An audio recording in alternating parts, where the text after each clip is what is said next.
तो आज हम देखने वाले हैं अल्फ़ा, बीटा और गामा डीके इसके बारे में। तो प्रोसेस ऑफ हीलियम न्यूक्लियस मतलब अल्फ़ा जो होता है, अल्फ़ा का न्यूक्लियस जो होता है वो हीलियम का न्यूक्लियस होता है।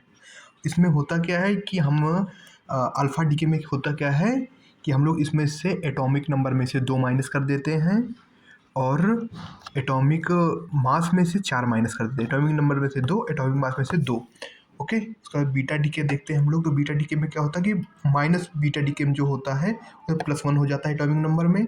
माइनस में प्लस बीटा प्लस डीके में क्या होता है कि A-1 हो जाता है, मतलब उसमें एटॉमिक नंबर में से एक घट जाता है और बीटा माइनस में एक ऐड हो जाता है।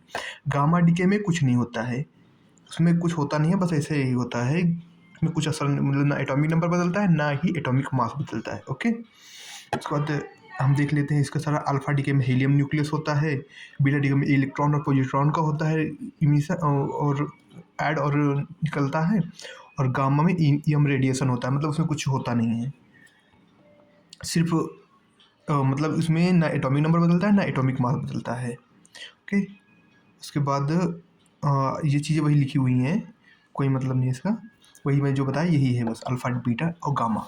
Okay, thank you.